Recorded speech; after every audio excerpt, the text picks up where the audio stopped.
ಐದು ದಿವಸ ಆಯ್ತು ಈಗ ನಮಗೆ ಹುಡುಗಿ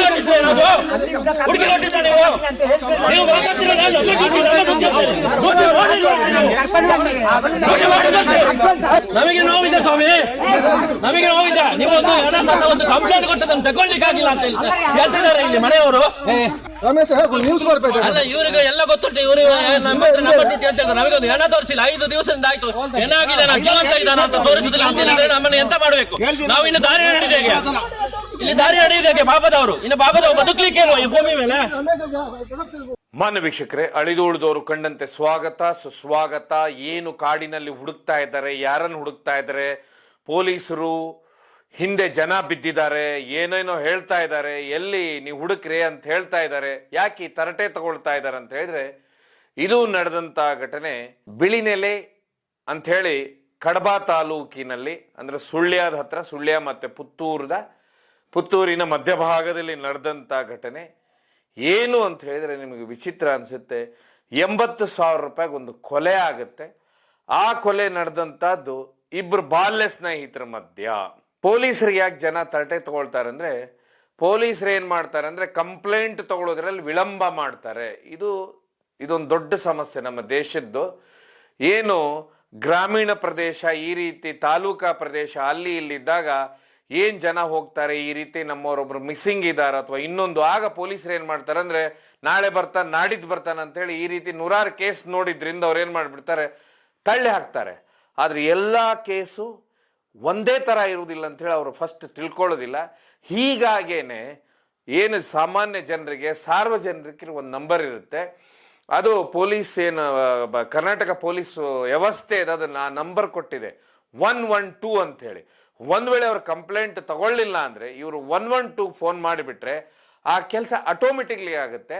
ಆದ್ರೆ ಇದನ್ನು ಜನರಿಗೆ ಏನಾಗುತ್ತೆ ಅಂದ್ರೆ, ಇದು ಸುಮಾರು ಜನರಿಗೆ ಇದು ಗೊತ್ತೇ ಇರೋದಿಲ್ಲ. ಅವ್ರು ಏನ್ ಮಾಡ್ತಾರೆ ಅಂದ್ರೆ, ಈ ಗ್ರಾಮೀಣ ಪ್ರದೇಶದಲ್ಲಿ ಭಾರಿ ಕಷ್ಟದಲ್ಲಿರೋರು ಏನ್ ಮಾಡ್ತಾರೆ, ಪೊಲೀಸ್ ಸ್ಟೇಷನ್ಗೆ ಹೋಗಿ ಕಂಪ್ಲೇಂಟ್ ಕೊಡ್ಲಿಕ್ಕೆ ಹೋಗ್ತಾರೆ. ಅವ್ರು ನಾಳೆ ಬಾ ಇವತ್ತು ಬಾ ಅಂತ. ಹೇಗೆ ಅವ್ರನ್ನ ಕಳಿಸಿದಾಗ ಏನಾಗುತ್ತೆ ಅನ್ನೋದಕ್ಕೆ ಈ ಜನ ಸೇರಿದ್ ಒಂದು ಕಾರಣ. ಹಾಗಾದ್ರೆ ಈ ಕೇಸ್ ಏನು ಅಂತ ಹೇಳಿದ್ರೆ, ನವೆಂಬರ್ ತಿಂಗಳು 27ನೇ ತಾರೀಕಿಗೆ ಒಂದು ಹುಡುಗ ಸಂದೀಪ್ ಅಂತ ಹೇಳಿ ಹುಡುಗ ಶಾಮಿಯಾನ ಹಾಕುವ ಅಂಗಡಿಯಲ್ಲಿ ಕೆಲಸ ಮಾಡ್ತಿರ್ತಾನೆ. ಅವನೇನಂತ ಹೇಳಿದ್ರೆ ಮನೆಗೆ ಬರೋದಿಲ್ಲ. ಮನೆಗೆ ಯಾವಾಗ ಬರುದಿಲ್ಲ ಅಂತ ಹೇಳಿದ್ರೆ ಒಂದು ದಿವಸ ಮನೆಗೆ ಬರೋದಿಲ್ಲ. ಹೀಗಾಗಿ ಏನ್ ಮಾಡ್ತಾರೆ ಅಂದ್ರೆ, ಅವನ ತಾಯಿ ಹಾಗೆ ತಂಗಿ ಏನ್ ಮಾಡ್ತಾರೆ, ಪೊಲೀಸ್ ಸ್ಟೇಷನ್ ಹೋಗಿ ಹೇಳ್ತಾರೆ, ಈ ರೀತಿ ನಮ್ಮ ಮಗ ನಿನ್ನೆಯಿಂದ ಕಾಣ್ತಾ ಇಲ್ಲ, ಅವನು ಮಿಸ್ಸಿಂಗ್ ಆಗಿದ್ದಾನಂತ ಹೇಳಿ. ಆಗ ಅವನು ನಾಳೆ ಬರ್ತಾನೆ ಹೋಗಮ್ಮ ಅಂತ ಇವ್ರು ಏನ್ ಮಾಡ್ಬಿಡ್ತಾರೆ, ಕಳಿಸ್ತಾರೆ. ಕಳಿಸಿದ ನಂತರ ಅವನು ಎಲ್ಲಿ ಶಾಮಿಯಾನದಲ್ಲಿ ಕೆಲಸ ಮಾಡ್ತಾ ಇರ್ತಾನೆ, ತಾಯಿ ಮತ್ತೆ ಮಗಳು ಹೋಗ್ತಾರೆ. ಹೋದ ನಂತರ ಅಲ್ಲಿ ಕೇಳ್ತಾರೆ. ಹೋದಾಗ ಏನಂತ ಹೇಳಿದ್ರೆ, ನಿನ್ನೆ ಸಂಜೆ ಅವನ ಬಾಲ್ಯ ಸ್ನೇಹಿತ ಏನು ಪ್ರತೀಕ್ ಅಂತಿದ್ದಾನೆ, ಅವನೇನ್ ಮಾಡಿದಂದ್ರೆ ಅವನನ್ನ ಕಾರಲ್ಲಿ ಕರ್ಕೊಂಡು ಹೋದ. ಮರನೇ ದಿವಸ ಅಂದ್ರೆ ತಾಯಿ ಮತ್ತೆ ಪೊಲೀಸ್ ಸ್ಟೇಷನ್ ಹತ್ರ ಬಂದು ಹೇಳ್ತಾರೆ, ಈ ರೀತಿ ನನ್ನ ಮಗನ್ನ ಪ್ರತೀಕನ್ನು ಹುಡುಗ ಕರ್ಕೊಂಡು ಹೋದ. ಈ ಪ್ರತೀಕನ್ನು ಹುಡುಗ ಅಷ್ಟೊಂದು ಇದಿಲ್ಲ, ಅವನ ಮೇಲೆ ಸುಮಾರು ನಮಗೆ ಅಷ್ಟೊಂದು ಒಳ್ಳೆ ಅಭಿಪ್ರಾಯ ಇಲ್ಲ. ಯಾಕಂತ ಹೇಳಿದ್ರೆ ಅವನು ಏನೂ ಉದ್ಯೋಗ ಮಾಡೋದಿಲ್ಲ, ಅದ್ರ ಕಾರಲ್ಲಿ ತಿರುಗ್ತಾನೆ. ಇಲ್ಲಿ ಬರುವಂತದ್ದು ಒಂದು ದೊಡ್ಡ ಪ್ರಶ್ನೆ.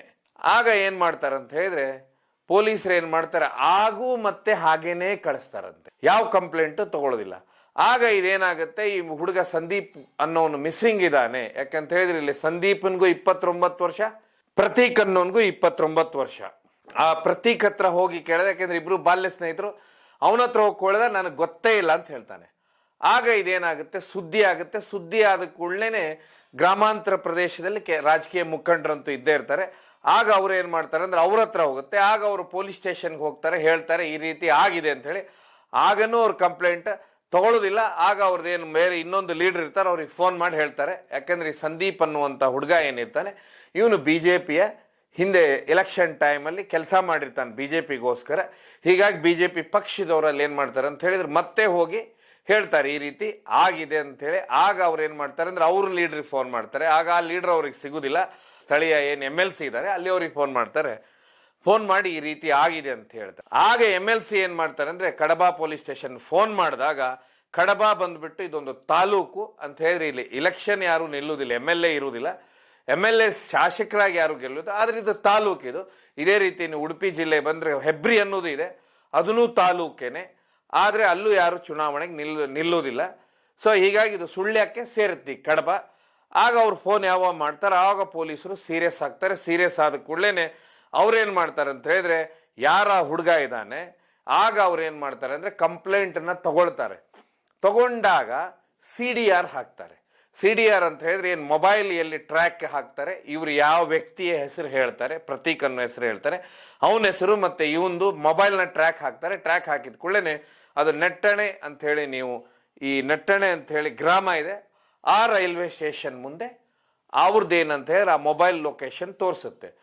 ತೋರಿಸಿ ಆದ ನಂತರ ಏನಂತ ಹೇಳಿದ್ರೆ ಗೊತ್ತಾಗುತ್ತೆ ಇವ್ರಿಗೆ ಇವನು ಒಟ್ಟಿಗೆ ಇದ್ರು ಅಂತೇಳಿ. ಆಗ ಅವನಿಗೆ ಫೋನ್ ಮಾಡಿ ಕೇಳಿದಾಗ ಅವನು ಹೇಳ್ತಾನೆ, ಹೌದು ನನ್ನ ಫ್ರೆಂಡೇ, ಅವನು ಒಟ್ಟಿಗೆ ತಿರುಗ್ತಾ ಇದ್ದು, ಹೀಗೆ ಕಾರ್ನಲ್ಲೇ ಬಂದಿದ್ದ, ಡ್ರಾಪ್ ಕೊಟ್ಟೆ ಅಂತ ಹೇಳ್ತಾನೆ. ಯಾವಾಗ ಇಷ್ಟೇ ಹೇಳ್ತಾನೆ ಆಗ ಏನ್ ಮಾಡ್ತಾರಂದ್ರೆ ಮತ್ತೆ ಏನಂತ ಹೇಳಿದ್ರೆ ಆಗ ನೀನು ಪೊಲೀಸ್ ಸ್ಟೇಷನ್ ಬರಬೇಕಾಗತ್ತೆ ಅಂತ ಹೇಳ್ತಾರೆ ಪೊಲೀಸರು.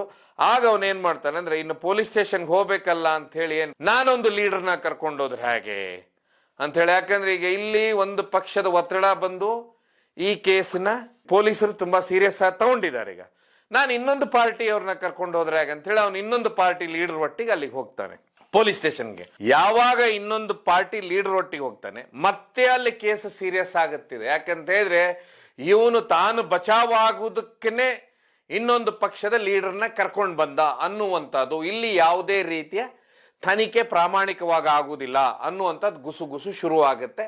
ಯಾಕಂದ್ರೆ ಅವನು ಮೊದಲು ಅದ್ರ ಅಪೋಸಿಷನ್ ಪಾರ್ಟಿಗೆ ಅಂತೇಳಿ ಸಂದೀಪ್ ಅನ್ನೋ ಅವ್ನು ಕೆಲಸ ಮಾಡಿರ್ತಾನೆ. ಈಗ ಇಲ್ಲಿ ಅಪೋಸಿಟ್ ಪಾರ್ಟಿ ಲೀಡರ್ನ ಕರ್ಕೊಂಡು ಹೋದ ಕೂಡಲೇ ಈ ವಿಷಯ ಇನ್ನೂ ದೊಡ್ಡ ಮಟ್ಟಕ್ಕೆ ಬೆಳೆಯುತ್ತೆ. ಆಗ ಏನಾಗ್ತಾರಂತ ಹೇಳಿದ್ರೆ ಪೊಲೀಸ್ ಸ್ಟೇಷನ್ ಮೇಲೆ ಮುತ್ತಿಗೆನ ಹಾಕ್ತಾರೆ ಜನ. ಅದು ಸುಮಾರು ವಿಡಿಯೋ ಈಗ ವೈರಲ್ ಆಗ್ಬಿಟ್ಟಿದೆ. ಮುತ್ತಿಗೆನ ಹಾಕ್ತಾರೆ ಜನ, ಅಲ್ಲೆಲ್ಲ ಕಿರ್ಚಾಡ್ತಾರೆ, ಕೊಡಿ ನೀವು, ಹಾಗೆ ನೀವು ತನಿಖೆ ಮಾಡೋದು ಇಷ್ಟೇ ಹೀಗೆ ಅಂತ ಹೇಳಿ.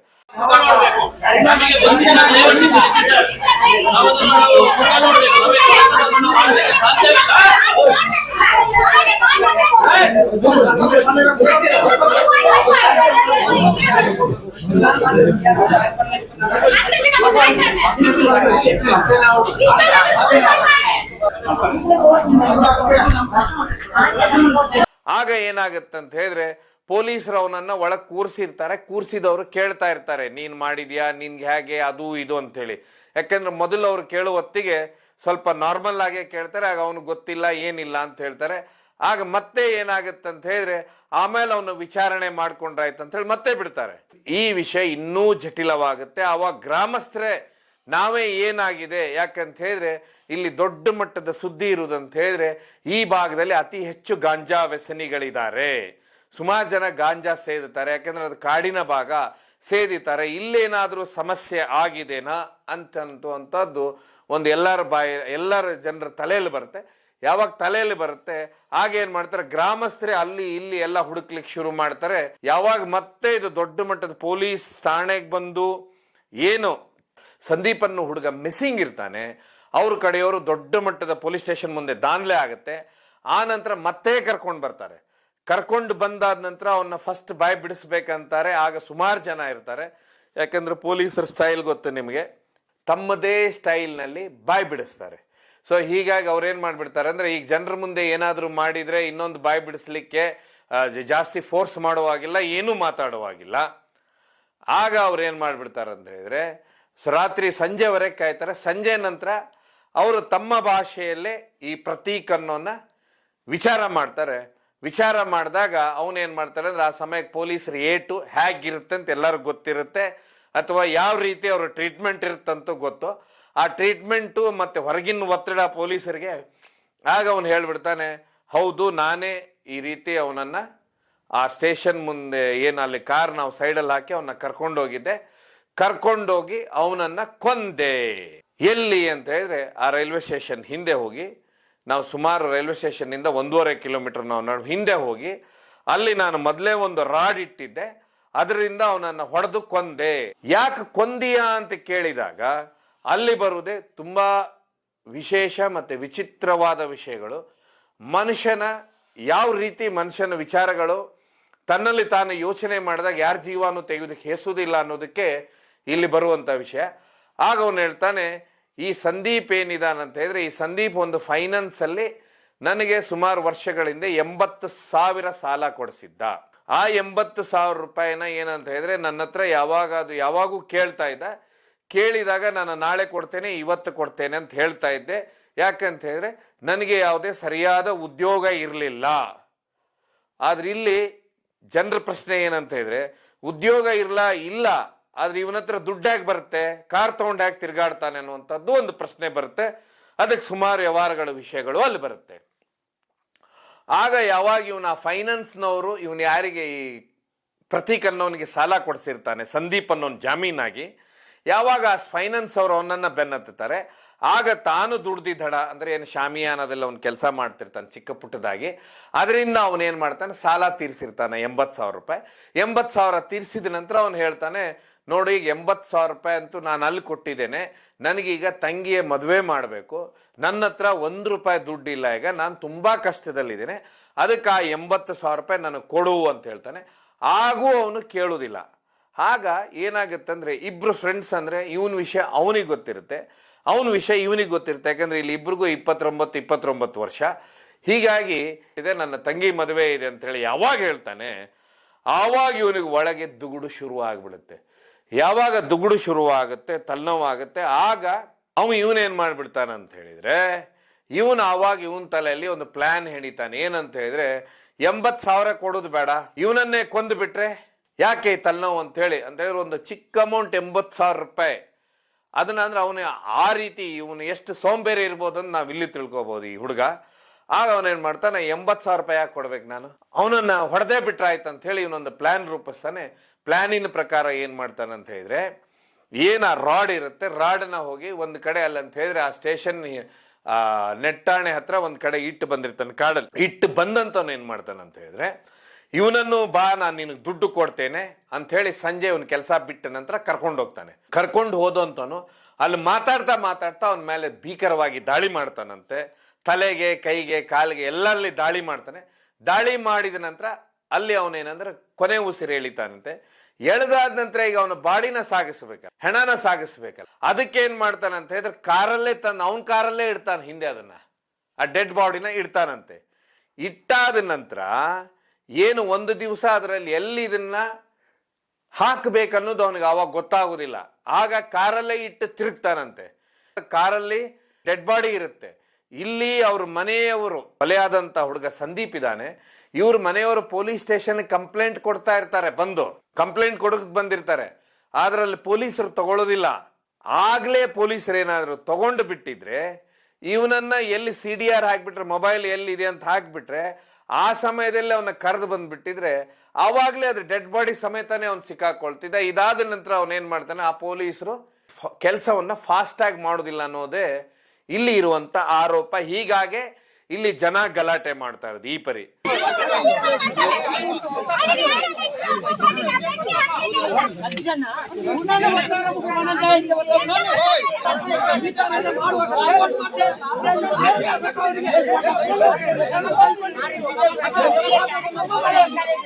ಸೊ ಇದಾದ ನಂತರ ಪೊಲೀಸರಿಗೆ ಏನಂತ ಹೇಳಿದ್ರೆ, ಸೊ ಇವನೇನ್ ಹೇಳ್ತಾನೆ, ನಾನು ಹೀಗಾಗಿ ಸಂದೀಪ್ನ ಕೊಂದೆ, ಡೆಡ್ ಬಾಡಿನ ತಗೊಂಡೋಗಿ ಒಂದು ದಿವಸ ಕಾರಲ್ಲಿ ಇಟ್ಕೊಂಡು ನೆಕ್ಸ್ಟ್ ಡೇ ಹೋಗಿ ಕಾಡಲ್ಲಿ ಹಾಕಿ ಬಂದಿದ್ದೇನೆ ಅಂತ ಯಾವಾಗ ಹೇಳ್ತಾನೆ, ಆಗ ಪೊಲೀಸರಿಗೆ ಸಡನ್ ಆಗಿ ಶಾಕ್ ಆಗುತ್ತೆ. ಈ ಕಡೆ ನೋಡಿದ್ರೆ ಹೊರಗಡೆ ಜನ ನಿಂತ್ಕೊಂಡಿದ್ದಾರೆ ಗಲಾಟೆ ಮಾಡ್ಕೊಂಡು. ಈಗ ಜನರ ಮುಂದೆ ಈಗಲೇ ನಾವು ಹೇಳ್ಬಿಟ್ರೆ ಇವನು ಕೊಂದು ಇಂಥ ಜಾಗದಲ್ಲಿ ಕಾಡಲ್ಲಿ ಹಾಕಿದಾನಂತ ಹೇಳ್ಬಿಟ್ರೆ ಜನ ಏನ್ ಮಾಡ್ತಾರೆ, ರೊಚ್ಚಿಗೆದ್ದು ಅವರು ಕಾಡಿಗೆ ಬರ್ತಾರೆ. ಕಾಡಲ್ಲಿ ಏನಾಗಿರುತ್ತೆ ಅಂದ್ರೆ ಸುಮಾರು ಸಾಕ್ಷಿಗಳಿರುತ್ತೆ, ಹೆಣ ಬಿದ್ದಲ್ಲಿ ಏನೇನೋ ವಸ್ತುಗಳು ಬಿದ್ದಿರ್ತಾವ ಒಂದು, ಅಥವಾ ಇವನ್ ತಗೊಂಡೋಗಿದ್ ಹೆಜ್ಜೆ ಗುರ್ತಿರುತ್ತೆ, ಇದೆಲ್ಲ ಇರುತ್ತೆ. ಇದೆಲ್ಲ ಹಾಳಾಗುತ್ತೆ ಎಲ್ಲಿ ಅಂತ ಹೇಳಿ ಪೊಲೀಸರು ಏನ್ ಮಾಡ್ತಾರೆ ಅಂತ ಹೇಳಿದ್ರೆ ಆ ವಿಷಯನ ಅಲ್ಲಿ ಬಾಯ್ ಬಿಡುದಿಲ್ಲ. ಯಾಕಂತ ಹೇಳಿದ್ರೆ ತಮ್ಮ ತನಿಖೆಗೆ ಸಮಸ್ಯೆ ಆಗತ್ತೆ. ಅದಾದ ನಂತರ ಇವ್ರ ಟ್ರೀಟ್ಮೆಂಟ್ಗೆ ಅವ್ನು ಬಾಯ್ ಬಿಡ್ತಾನೆ ಅಂತ ತಿಳ್ಕೊಳ್ಳಿ. ಆದ್ರೆ ಒಂದು ವೇಳೆ ಅಲ್ಲಿ ಡೆಡ್ ಬಾಡಿನೇ ಇರ್ಲಿಲ್ಲ ಅಂದ್ರೆ, ಆಮೇಲೆ ಇವರೇ ಹೋಗಿ ಪೊಲೀಸರು ಹೋಗಿ ಡೆಡ್ ಬಾಡಿ ತರ್ಲಿಕ್ಕೆ ಆಗುದಿಲ್ಲ. ಯಾಕಂತ ಹೇಳಿದ್ರೆ ಮಾಜಾರ್ ಪ್ರಕಾರ ಅವನೇ ಪೊಲೀಸ್ ಸ್ಟೇಷನ್ನಿಂದ ಹೋಗಬೇಕು, ಅವನ ಹೆಜ್ಜೆಯಲ್ಲೇ ಹೋಗಬೇಕು, ಇವರು ವಿಡಿಯೋ ಮಾಡ್ತಾ ಹೋಗ್ಬೇಕು, ಎಲ್ಲಿ ಡೆಡ್ ಬಾಡಿ ಇದೆ ಅಂತ ತೋರಿಸ್ಬೇಕು, ಆ ಡೆಡ್ ಬಾಡಿ ಅಲ್ಲಿ ಸಿಗಬೇಕು. ಸಿಕ್ಕಾಗನೇ ಇವನೇ ಕೊಲೆ ಮಾಡಿದ್ದ, ಇವನೇ ಇಲ್ಲಿ ಡೆಡ್ ಬಾಡಿ ಹಾಕಿದ ಅನ್ನುವಂಥದ್ದು ಸಾಕ್ಷಿ ಪ್ರೂವ್ ಆಗ್ಲಿಕ್ಕೆ ಸಾಧ್ಯ ಇರುತ್ತೆ. ಹೀಗಾಗಿ ಏನು ಮಾಡಿಬಿಡ್ತಾರೆ ಪೊಲೀಸರು, ಏನು ಮಾಡಿಬಿಡ್ತಾರೆ ಅಂತ ಹೇಳಿದ್ರೆ, ಯಾವ ಒಂದು ಆ ಲೀಡರ್ ಇರ್ತಾರೆ, ಒಪ್ಕೊಂಡಿದ್ದಾನೆ ಸಂದೀಪನ ಕೊಲೆ ನಾನೇ ಮಾಡಿದ್ದೇನೆ ಅಂತ ಹೇಳಿ, ಕೊಲೆ ಮಾಡಿದ್ದೇನೆ ಅಂತ ಒಪ್ಕೊಂಡಿದ್ದಾನೆ. ಆದರೆ ಈಗ ರಾತ್ರಿ ಆಗಿರುವುದರಿಂದ ಕಾಡೊಳಗೆ ಹೋಗ್ಲಿಕ್ಕೆ ಆಗುದಿಲ್ಲ. ಹೀಗಾಗಿ ನಾವೇನು ಮಾಡ್ತೇವೆ ಅಂತ ಹೇಳಿದ್ರೆ, ನಾಳೆ ಬೆಳಗ್ಗೆ ಅವನ್ನ ಕರ್ಕೊಂಡು ಹೋಗ್ತೇವೆ. ಆದರೆ ಸ್ವಲ್ಪ ಸಹಕಾರ ಬೇಕು. ಯಾಕಂತ ಹೇಳಿದ್ರೆ ನಮ್ಮ ಮಹಾಜರ್ ಪ್ರಕ್ರಿಯೆ ಎಲ್ಲ ಇರುತ್ತೆ. ನಾವು ಆ ನಂತರ ನಾವು ಹೋಗಿ ಆ ಮಹಾಜರ್ ಪ್ರಕ್ರಿಯೆ ಎಲ್ಲ ಮುಗಿಸ್ಕೊಂಡು ಅದ್ರ ವಿಡಿಯೋ ಎಲ್ಲ ಮಾಡಬೇಕಾಗತ್ತೆ. ಆಮೇಲೆ ಅಲ್ಲಿ ಅವನು ಕರ್ಕೊಂಡು ಹೋದ ನಂತರ ಡೆಡ್ ಬಾಡಿ ಸಿಕ್ಕಾಗ ನಮ್ಗೆ ಗೊತ್ತಾಗುತ್ತೆ ಅದು ಪ್ರಬಲವಾದ ಸಾಕ್ಷಿ ಆಗುತ್ತೆ ಅಂತ ಹೇಳಿ. ಆಗ ಏನಾಗುತ್ತೆ ಅಂತ ಹೇಳಿದ್ರೆ, ನೆಕ್ಸ್ಟ್ ಡೇ ಬೆಳಗ್ಗೆ ಪೊಲೀಸರು ಆ ಹುಡುಗನ್ನ ಅಂತ ಹೇಳಿ ಯಾರು ಕೊಲೆ ಮಾಡಿರ್ತಾನೆ, ಕೇವಲ 80,000 ರೂಪಾಯಿಗೆ ತನ್ನ ಬಾಲ್ಯ ಸ್ನೇಹಿತನನ್ನೇ ಕೊಲೆ ಮಾಡಿರ್ತಾನೆ, ಅಲ್ಲೋಗಿ ಆ ಡೆಡ್ ಬಾಡಿನ ರಿಕವರಿ ಮಾಡ್ತಾರೆ. ಅವನು ಜಾಗನೂ ತೋರಿಸ್ತಾನೆ, ಡೆಡ್ ಬಾಡಿನೂ ಅಲ್ಲೇ ಬಿದ್ದಿರುತ್ತೆ. ಆಗ ರಿಕವರಿ ಮಾಡ್ತಾರೆ. ಆ ನಂತರ ಬರುವಂತ ಇದೆಲ್ಲ ಆದ ನಂತರ ಅಲ್ಲಿ ಸ್ಥಳೀಯರು ತುಂಬಾ ದೊಡ್ಡ ಮಟ್ಟದ ಗಲಾಟೆಗಳಾಗ್ತವೆ. ಈ ಗಲಾಟೆಗಳು ಯಾಕೆ ಆಗ್ತಾವೆ ಅಂತ ಹೇಳಿದ್ರೆ ಇದೇ ಕಾರಣ. ಇಲ್ಲಿ ಸುಮಾರು ವಿಷಯಗಳು ಬರುತ್ತೆ. ಒಂದು, ಸ್ನೇಹಿತರಿಗೆ ಸಾಲ ಕೊಟ್ರೆ ಅವನೇ ಕೊಲೆ ಮಾಡ್ತಾನೆ ಅನ್ನೋದು ಇಲ್ಲಿ ಸಾಕ್ಷಿ. ಇದಾದ ನಂತರ ಅವ್ರ ಮನೆಯವರು ಅವತ್ತು ಮನೆಯಿಂದಾನೇ 112ಗೆ ಫೋನ್ ಮಾಡಿಬಿಟ್ರೆ ಅದು ಆವಾಗಿಂದ ಆವಾಗ್ಲೇನೆ ಇಷ್ಟೊಂದು ರಾದ್ಧಾಂತಕ್ಕೆ ಆಗ್ತಾನೆ ಇರಲಿಲ್ಲ. ಪೊಲೀಸರು ಬೇಗನೆ ತನಿಖೆನೂ ಮಾಡ್ತಿದ್ರು ಅನ್ಬೋದು. ಯಾಕಂತ ಹೇಳಿದ್ರೆ 112ಗೆ ಫೋನ್ ಮಾಡಿದ ನಂತರ ಅದು ಇಲ್ಲಿ ಬೆಂಗಳೂರು ಆ ಒಂದು ಫೋನ್ ಹೋಗೋದ್ರಿಂದ ಅದನ್ನ ಫಾಲೋ ಮಾಡ್ತಾ ಇರ್ತಾರೆ. ಆ ಪೊಲೀಸ್ ಸ್ಟೇಷನ್ಗೂ ಫಾಲೋ ಮಾಡ್ತಿರ್ತಾರೆ. ಹೀಗೆ ಕಂಪ್ಲೇಂಟ್ ಇದಾಗುತ್ತೆ. ಇದಾದ ನಂತರ ಹೇಳಿದ್ರೆ ಇಲ್ಲಿ ಇಬ್ಬರು ಸ್ನೇಹಿತರು ಮಧ್ಯ ನಡೆದಂಥದ್ದು, ಅದು ಕೇವಲ 80,000 ರೂಪಾಯಿ ವಿಷಯದಲ್ಲಿ ನಡೆದಂಥ ವಿಷಯಕ್ಕೆ ಒಬ್ಬ ಕೊಲೆನೂ ಮಾಡಿಬಿಡ್ತಾನಂದ್ರೆ ಇನ್ನು ಅವನ ಆ ಹುಡುಗ ಕೊಲೆ ಮಾಡ್ದಂಥವನು ಇನ್ನು ಯಾವ ರೀತಿ ಇರ್ಬೋದು, ಅವನ ವ್ಯವಹಾರಗಳೇನಿರ್ಬೋದು ಅನ್ನೋದು ತೋರಿಸುತ್ತೆ. ಯಾಕಂತ ಹೇಳಿದ್ರೆ ಒಂದು ಜೀವ ತೆಗೆಯುವುದಷ್ಟು ಭಾರಿ ದುರಾದೃಷ್ಟ ಅನ್ಬೇಕು. ಯಾಕಂತ ಹೇಳಿದ್ರೆ ಏನ ಸಂದೀಪ್ ಅನ್ನುವಂಥ ಹುಡುಗ ಇದ್ದಾನೆ, ಈಗ ಅವ್ರ ತಂಗಿಯನ್ನ ಮದುವೆ ಮಾಡಬೇಕು, ಅವ್ರ ಮನೆ ನೋಡಬೇಕು, ಕಷ್ಟಪಟ್ಟು ಅವನ ಕೆಲ್ಸಕ್ಕೆ ಹೋಗ್ತಿರ್ತಾನೆ. ಅಂಥ ಹುಡುಗನ್ನ ಅದನ್ನು ಅವನ ಸ್ನೇಹಿತನೇ ಕೊಂದ ಅನ್ನೋದಕ್ಕೆ ಇನ್ನು ಸಮಾಜ ಯಾರ ಮೇಲೆ ಯಾರು ವಿಶ್ವಾಸ ಇಡ್ತಾರ ಅನ್ನುವಂಥದ್ದು ಇಲ್ಲಿ ಬರುವಂಥ ಪ್ರಶ್ನೆ ಇಲ್ಲ. ದಕ್ಷಿಣ ಕನ್ನಡ ಜಿಲ್ಲೆಯಲ್ಲಿ ಇದೊಂದು ದುರ್ಘಟನೆ ನಡೆದೋಗ್ಬಿಡುತ್ತೆ. ಸಿಗುತ್ತೆ ಕಡಬ ತಾಲೂಕಿನಲ್ಲಿ ಕೊಲೆ ಮಾಡಿದವನಿಗೆ ಏನು ಶಿಕ್ಷೆ ಆಗುತ್ತೆ, ಆಮೇಲೆ ಈ ಕೊಲೆ ಕೇವಲ 80,000 ರೂಪಾಯಿಗೆ ಆಯ್ತಾ ಅಥವಾ ಇನ್ಯಾವುದೋ ಕಾರಣಕ್ಕಾಯ್ತಾ ಅಥವಾ ಇನ್ಯಾರಾದ್ರೂ ಇದಾರ ಅನ್ನೋದು ಇನ್ನು ತನಿಖೆಯಿಂದ ಅಷ್ಟೇ ಗೊತ್ತಾಗಬೇಕು. ನೋಡೋ ಮುಂದೆ ಏನೇನಾಗುತ್ತೆ ಅಂತ ಹೇಳಿ ಕಾದ್ ನೋಡ್ಬೇಕು. ತನಿಖೆ ಆಗ್ಬೇಕಾಗಿದೆ. ತನಿಖೆಯಿಂದ ಇನ್ನೆಲ್ಲ ವಿಷಯ ಗೊತ್ತಾಗಬೇಕು. ಇದೆಲ್ಲಾನು ಈಗ ಪ್ರಶ್ನಾರ್ಥಕ ಚಿಹ್ನೆ ಆಗಿದೆ. ಮುಂದೆ ಅವನಿಗೆ ಏನು ಶಿಕ್ಷೆ ಆಗುತ್ತೆ ಅಥವಾ ತನಿಖೆಯಿಂದ ಇನ್ನೇನೇನು ಸುದ್ದಿ ಹೊರಗೆ ಬರುತ್ತೆ, ಕೊಲೆಯಾಗಲು ನಿಜವಾದ ಕಾರಣವೇನನ್ನೋದು ಗೊತ್ತಾಗುತ್ತೆ. ಇದಾಗಿತ್ತು ಇವತ್ತಿನ ಸುತ್ತಮುತ್ತ.